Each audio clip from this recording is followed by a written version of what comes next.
नमस्कार दोस्तों, तो स्वागत है आप सभी का सोनल एग्रोवर्स पर। तो आज का ये वीडियो आपकी खेती के कैरियर का सबसे महत्वपूर्ण वीडियो साबित होने वाला है।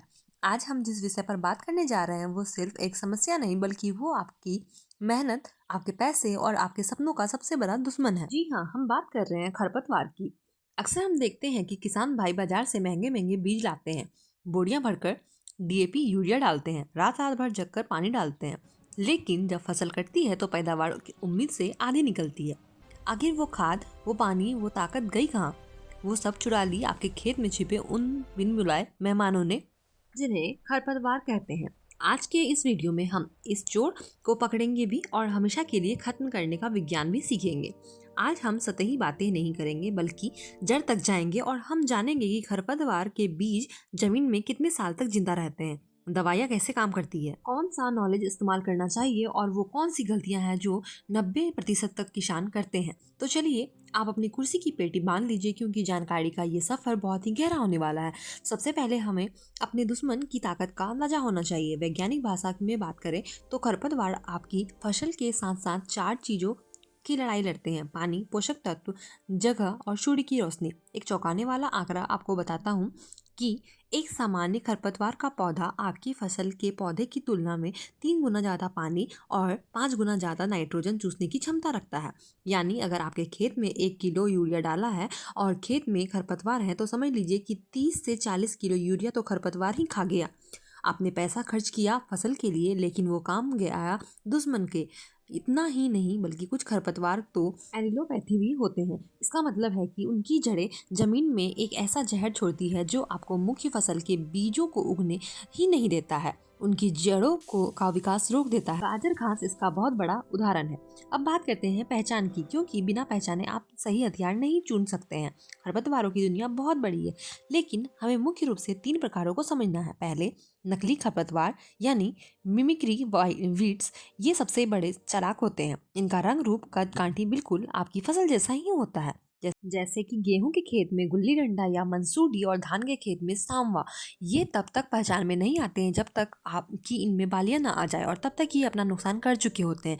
दूसरा है चौड़ी पत्ती वाले खरपतवार, जैसे कि बथुआ, जंगली पालक, मौकोए और हिरन खुरी। तो इनकी पत्तियां चौड़ी होती है और ये जमीन को जल्दी ही ढक लेते हैं। तीसरे हैं सबसे जिद्दी मोंथा और दूब घास। मोंथा जमीन के नीचे अपना एक चेन बना लेता है, एक जाल बिछा देता है। इसमें राइजोम होते हैं और जिन्हें किसान भाई गांठें कहते हैं। तो आप ऊपर पौधे उखाड़ेंगे, लेकिन नीचे गांठ सुरक्षित बच जाती है।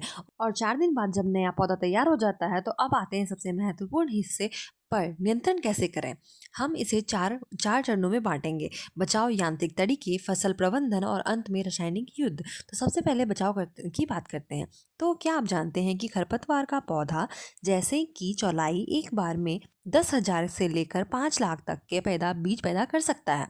ये बीज जमीन में 5 से 20 साल तक जिंदा रह सकते हैं, और हम इसे सॉयल सीड बैंक यानी कि मिट्टी का बीज भंडार भी कहते हैं। हमें इस बैंक को कंगाल करना है। इसके लिए सबसे पहला नियम है: कभी भी अपने खेत में खरपतवार को बीज बनने की अवस्था तक न पहुंचने दें। अगर फसल कटाई के बाद खेत खाली करना पड़ा और खरपतवार उग आए हैं, तो फूल आने से पहले ही जुताई कर दें। अगर एक बार बीज बन गया तो जमीन में गिर गया, तो समझ लो कि आपके अगले 10 साल तक मुसीबत मोल ली है। दूसरा बचाव का तरीका है कि मशीनों की सफाई। जब कंबाइन हार्वेस्टर या थ्रेसर दूसरे खेत से आपके खेत में आए, तो उसे एयर प्रेशर से साफ करवाएं। अक्सर गाजर घास जैसे खरपतवार कंबाइन ट्रैक्टरों के टायर में, कटर बार में फंसकर एक गांव से दूसरे गांव तक पहुंच जाते हैं। दूसरा चरण है शास्त्रीय क्रियाएं यानी कि खेती करने का तरीका। इसमें बहुत सी शानदार तकनीक है, जैसे स्टेल सीड बेड कहते हैं। ये तकनीक उन किसानों के लिए वरदान है जो कि जैविक जैविक खेती करते हैं या रसायनों की खर्च से बचना चाहते हैं। तो इसमें आपको क्या करना है, तो बुआई के 15 दिन से 20 दिन पहले तक खेत में पैलवा कर दें, और इससे क्या होगा कि खेत के ऊपरी सतह पर मौजूद खरपतवार के बीजों पर को लगेगा कि मौसम आ गया है और वो सब उग आएंगे। जब खेत में खरपतवार हरी चादर बिछ जाए, तो उसे पहली जुताई करके या पाटा लगा करके नष्ट कर दे। इसके बाद बिना गहरी जुताई किए अपनी फसल को बो दे, और इससे आपकी फसल को शुरुआत से ही 30 से 40 दिन बिल्कुल खरपतवार मुक्त मिलेंगे और वो सही से मतलब ग्रोथ कर पाएंगे। और यही वह समय है जो फसल को सबसे ज़्यादा सुरक्षित चाहिए। इसे क्रांतिक समय या फिर क्रिटिकल पीरियड भी कहते हैं। याद रखिए कि फसल बुआई से के पहले 30 से 45 दिन तक की खरपतवार नियंत्रण सबसे जरूरी है। अगर आपने इस दौरान खेत में साफ रखा तो बाद में उगने वाला खरपतवार पैदावार ज़्यादा असर नहीं डालते हैं। अब हम उस हिस्से की गहराई में चलते हैं जिसका इस्तेमाल आजकल हम सब ज़्यादा हो रहा है, रासायनिक नियंत्रण यानी कि हर्बिसाइड। लेकिन यहाँ किसान भाई बहुत ही बड़ी गलती कर देते हैं। दवा का चयन कैसे करें? रसायनों को काम A करने emergent के herbicide is तरीके applied to पर the आधार soil. पर दो It भागों में prevents बांटा weeds जाता from है, growing, सिस्टम और allowing the crops to thrive. Contact. तो इस फर्क को समझना आपके लिए बेहद ज़रूरी है। कॉन्टैक्ट हर्बिसाइड जैसे कि पैराकॉट वो दवाएं हैं जो कि पौधे को सिर्फ उसी हिस्से को मारती है जिससे वह दवा गिरती है, और ये पत्ते को जला देती है लेकिन जड़ को नहीं मार पाती है। ये एक वर्षीय खरपतवारों के लिए ठीक है, लेकिन अगर आपके खेत में मोथा, दूब या कांस जैसी जिद्दी खरपतवार है तो आपको सिस्टमैटिक हर्बिसाइड चाहिए, जैसे कि ग्लाइफोसेट खाली खेत के लिए, या 2,4-D यानी कि 2,4-D। सिस्टमैटिक दवाएं पत्तियों पर गिरती है और वहां से पौधे के सिस्टम में घुसकर नीचे जड़ तक जाती है और जड़ को सड़ा देती है। इससे मोथा मारने के लिए हमेशा सिस्टमैटिक दवाई काम करेगी, यानी कि कॉन्टैक्ट नहीं। दवा कब डालनी है? तो इसके आधार पर 3 श्रेणियां हैं। पहली, प्री इमरजेंसी, यह सबसे सुरक्षित और समझदारी वाला तरीका है। पेंडेमिथाइलिन जैसी दवाएं बुआई के 48 से 72 घंटे के भीतर डालनी होती है। यह जमीन की सतह पर एक लक्ष्मण रेखा खींच देता है। जैसे ही खरपतवार या बीज अंकुरित होकर उसे रेखा को छूता है वह वहीं मर जाता है। लेकिन ध्यान रहे कि इसके लिए खेत में पर्याप्त नमी होनी चाहिए। दवा डालने के बाद खेत में चलना नहीं चाहिए और वरना वह परत टूट जाएगी। और दूसरी श्रेणी पोस्ट इमरजेंसी यानी कि जो खड़ी फसल में डाली जाती है, जैसे गेहूं में 30 से 35 दिन पर। यहाँ पर एक बहुत बड़ी समस्या आ रही है, जैसे कि रेसिस्टेंस यानी कि दवाओं का बेअसर होना। पंजाब, हरियाणा, पश्चिमी यूपी के किसान भाई परेशान हैं कि गुल्ली डंडा अब मरता नहीं है। इसका कारण है बार बार एक ही ग्रुप का दवा डालना। अगर आप हर साल क्लोरीनाकॉप डालेंगे तो खरपतवार उसे पचाना सीख जाएगा और आपको हर्बिसाइड रोटेशन करना होगा। मतलब हर इस साल अगर आपने ग्रुप ए की दवा डाली है तो अगले साल ग्रुप बी की दवा डालें।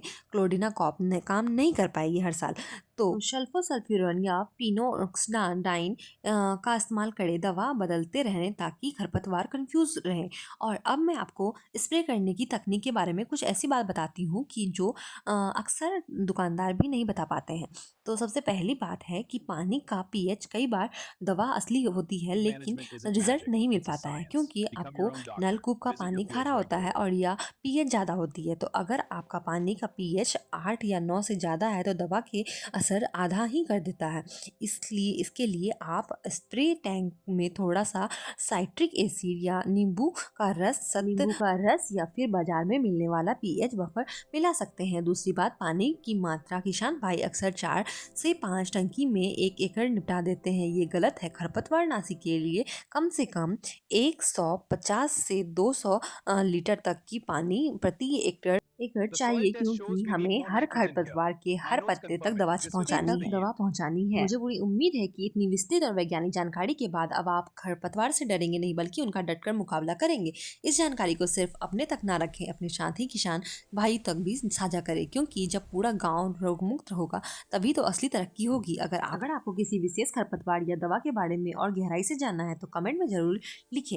और साथ ही अगर आपको वीडियो पसंद आया हो तो वीडियो को लाइक और शेयर करना ना भूलें। साथ ही साथ चैनल को जरूर सब्सक्राइब कर ले ताकि आप आगे भी ऐसे ही अपडेटेड रहें। आपके पसीने की एक एक बूंद कीमती है, तो इसे खरपतवार को ना पीने दें। अपनी खेती को मुनाफे का सौदा बनाएं। बहुत बहुत धन्यवाद।